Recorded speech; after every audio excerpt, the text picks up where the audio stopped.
that most of you have heard the saying, what happens in Vegas, stays in Vegas. Well, I kind of thought about it too, and I started doing my research about what this saying really means. Well, I got to a conclusion that this famous saying was not really true. Let me explain what I mean. The major and only thing that really happens in Vegas is gambling. Gambling can be described as a funny and exciting game. Anyone who gets lucky can walk out of there with a couple of extra dollars. But there's a big group of people who are getting into gambling a little more deeper than any of us can think of.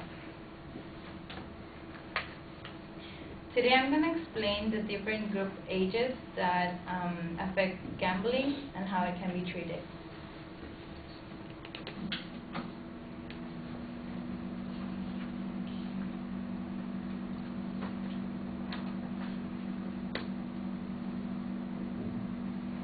These are generally the different stages that a compulsive gambler goes through.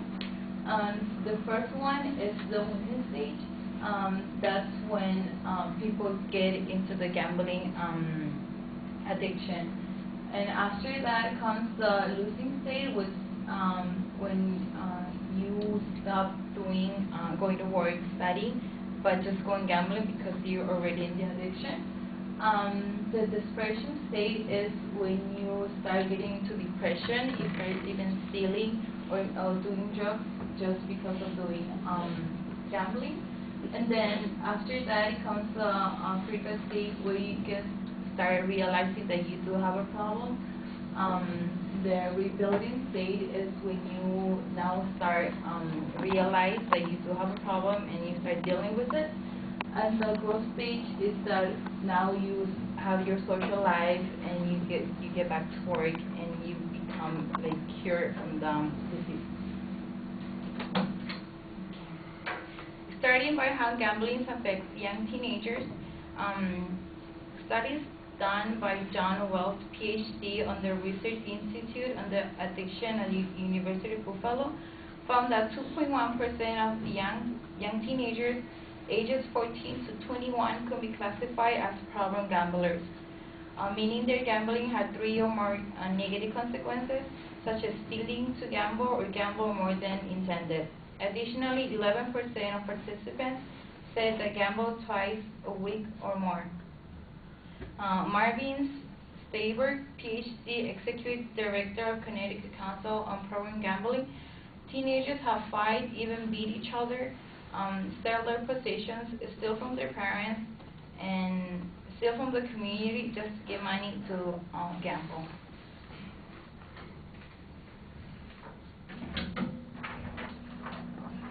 This is a survey done in college, University of Oregon, where it has the different percentage where college students used to gamble. As we can see here, win money back and think about gambling is almost at 13% of the university. And we can see that 6% lied about gambling, and 4% of the students increase gambling amount. So they start, they have a certain number of going gambling, but it keeps increasing. Second, I'm going to be talking about how gambling affects adults. It is said that when adults start with the compulsive gambling, it's more dangerous. This is because adults have easier access to money for the same reason that their money is their own. Also because most of the adults have a family to take care of, but with the compulsive gambling, they start losing interest, including their jobs and social life.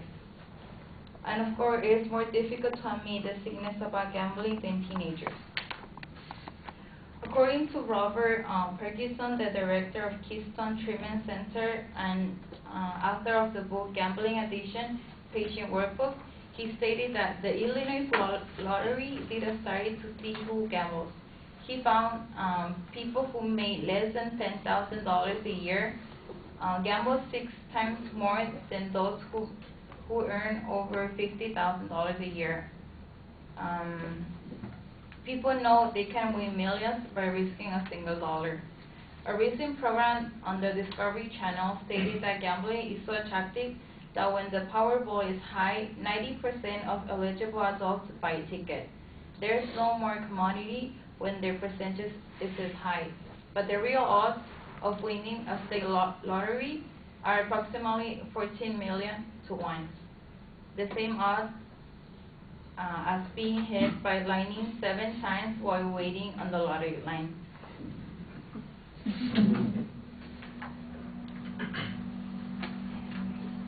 These are the different types.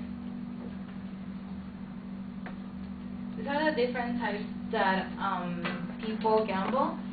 So we can see the green bar is May 1998, and the red one is for May 1999. We can see that within a year there's a big difference, such as online casinos, it's more than double. Lotteries and bingo games are almost dollar, that they increase almost double in just a year. And the same thing with sports books, they've been increasing really rapidly. And the things that this survey were done kind of like it's back in 1999, so we can imagine how big those numbers can be today. Okay, last I'm going to be talking about how to treat this disease. There's a lot of websites on even book for help. According to helpline.org, the first step is to recognize that there is a problem, which is commonly the most difficult step.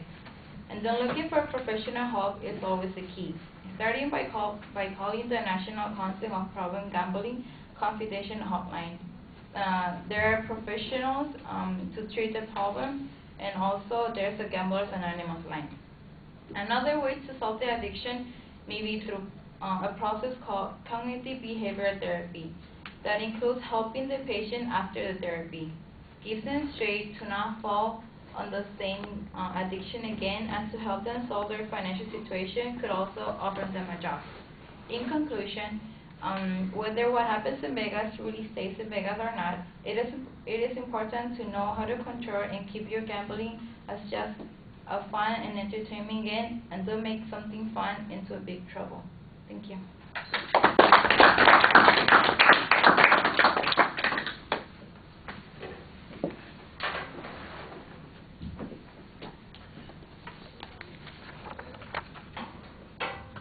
You can leave it there.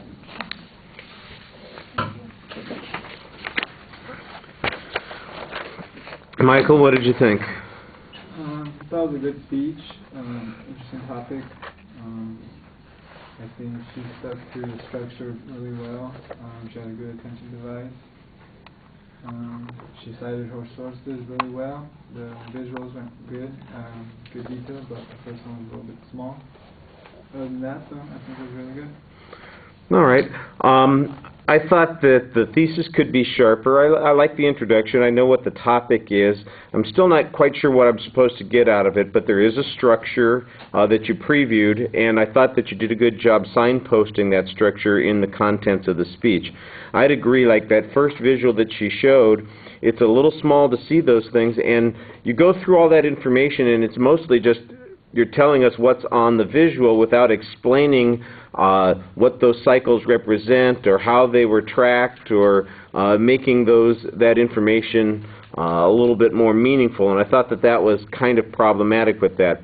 The other visuals were large enough to see, although sometimes, again, they were incompletely explained. The last one on the bar charts, that was pretty clear. That's the growth of the different kinds of gambling activities online. But the one before that, where you were talking about the kinds of problems that people had, I didn't know if that was of people who have identified themselves as gamblers or if the whole student population, and I thought that there needed to be a little bit more explanation on that. The presentation, you're very script dependent. You do too much reading. The language is fine, but you need to talk to us a bit more. Your exit's pretty clear, and the recommendation that you have at the end I thought worked well as a kind of an end line. All right, thank you.